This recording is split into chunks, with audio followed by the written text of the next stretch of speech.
তোমরা কেমন আছো? লেখাপড়া করছো তো? লেখাপড়া করতেই হবে।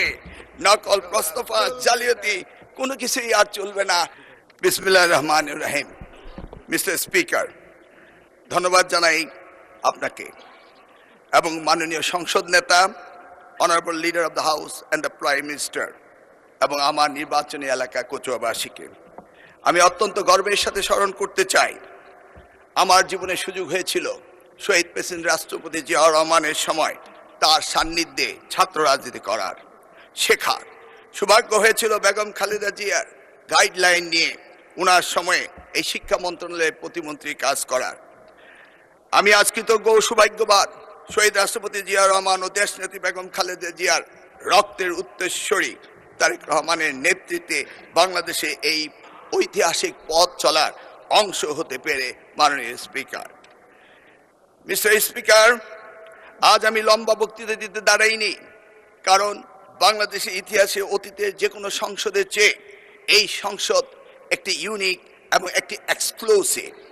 মহান জুলাই অভ্যুত্থানের পটভূমিতে শহীদের রক্তদানের মধ্য দিয়ে 2 শতক পরে জনগণের ভোটের প্রতিনিধিত্ব হয়ে এই সংসদের সৃষ্টি হয়েছিল। It is a very highly priced parliament in the country. যে কারণে লম্বা বক্তৃতা নয়, আমরা অনেকেই জানি এই অল্প সময়ের ভিতরে বক্তৃতা আমি দিচ্ছি, তার কারণ আমরা দেখেছি আমেরিকার প্রেসিডেন্ট আব্রাহাম লিঙ্কন তার জীবনের সবচেয়ে সংক্ষিপ্ত বক্তৃতায় একটি এমন উক্তি করেছিলেন যা যুগ যুগ ধরে মানুষের মনে রয়েছে, the government of the people, by the people, for the people. মাননীয় স্পিকার, এই মহান সংসদে আমি দাঁড়িয়ে আজকে আমার শিক্ষা ব্যবস্থার উপরে 2টি কথা বলতে চাই। আমি দেখেছি শহীদ রাষ্ট্রপতি জিয়াউর রহমান মাত্র 16 দিনের জন্য তিনি শিক্ষামন্ত্রীর দায়িত্ব নিয়েছিলেন এবং তিনি এই শিক্ষার ব্যাপক পরিবর্তন এনেছিলেন। তারই পরে 1991 সালে দেশমাতা বেগম খালেদা যখন প্রধানমন্ত্রী হয়েছিলেন, সেই সময়ে তিনি ব্যাপক পরিবর্তন করেছিলেন। নারী শিক্ষার বিপ্লব এনেছিলেন, শিক্ষকদের জন্য অবসর ভাতা এবং কল্যাণ ট্রাস্ট হতে শুরু করে সকল সুযোগের ব্যবস্থা করে দিয়েছিলেন। মাননীয় স্পিকার, আজকের এই প্রেক্ষাপটে আজকে আমাদের প্রধানমন্ত্রী তিনি নতুন ঘোষণা দিয়েছেন, 1 teacher 1 tab, free wifi, multimedia classroom হতে শুরু করে বিনামূল্যে স্কুলের ড্রেস এবং স্নাতক পর্যন্ত মেয়েদের উপবৃত্তির ব্যবস্থা, শিক্ষা খাতে মৌলিক বৈষম্য নিরসন এবং প্রাথমিক শিক্ষায় mid day meal, learning youth happiness হতে শুরু করে অসংখ্য, আমার এই স্বল্প সময়ে তা অসম্ভব নয় বলে আমি আর বাড়াচ্ছি না। মাননীয় স্পিকার, তিনি মাধ্যমিক স্তরও এই ধরনের অনেক সুযোগ সৃষ্টি করেছেন, এমনকি তিনি টার্সিয়ারি লেভেলের এডুকেশনও অনেক সুযোগ সৃষ্টি করেছেন, যেটা করেছিল 1992 সালে প্রাইভেট ইউনিভার্সিটি অ্যাক্ট করে বেগম খালেদা জিয়া এবং ন্যাশনাল ইউনিভার্সিটি অ্যাক্ট করে এই দেশে বেসরকারি খাতে শিক্ষার ব্যাপক পরিবর্তন এনেছিলেন মাননীয় প্রধানমন্ত্রী।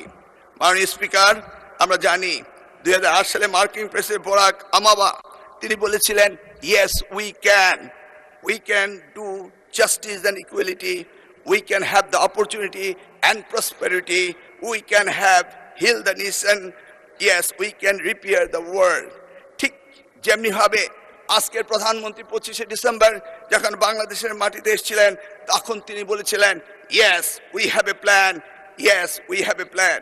আমরা কিভাবে অর্থনৈতিক দুর্দশা থেকে কাটিয়ে উঠতে পারি, নতুন কর্মসংস্থান তৈরি করতে পারি এবং মানুষের জীবন কিভাবে উন্নত করতে পারি, সেই কথাগুলি তিনি বলেছিলেন, yes we have a plan.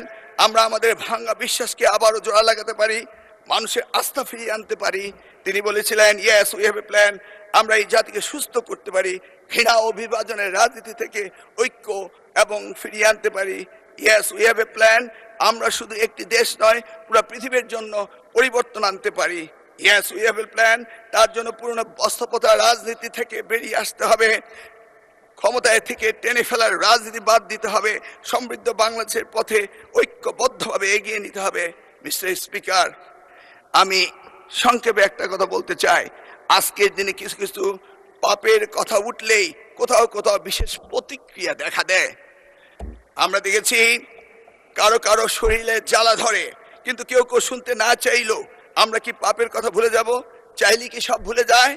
Mister speaker, আমরা সবাই জানি কিছু পাপ আছে যার কোনো ক্ষমা হয় না, যদিও না ক্ষতিগ্রস্তরা সেই ক্ষমা না করে দেন যেটা আমাদের পবিত্র কোরআন শরীফে রয়েছে। আমরা বাস্তবতায় অনেক সময় অনেক কিছু মেনে নেই, উপেক্ষা করি, হজম করি, কিন্তু তাই বলে পাপ কি কখনো মুছে যায়? উত্তর একটাই, পাপ কখনো মুছে যায় না। সত্যটা হলো, এই জাতির ইতিহাসে সবচেয়ে বড় পাপের ঘটনাটি ঘটেছিল 1971 সালে। 54 বছর পরও জাতি তা ভুলে যায়নি। তার প্রমাণ 2026 সালের 12 ফেব্রুয়ারি আজকের এই মহান সংসদে আমরা এসেছি।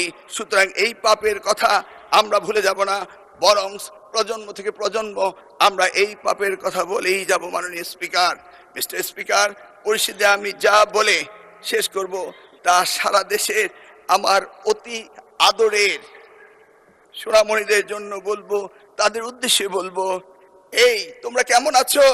লেখাপড়া করছো তো? লেখাপড়া করতেই হবে। নকল, প্রশ্নফাঁস, জালিয়াতি কোনো কিছুই আর চলবে না। মিস্টার স্পিকার, আপনাকে ধন্যবাদ, আমি সময়ের মধ্যে শেষ করতে পেরেছি। আল্লাহ হাফেজ।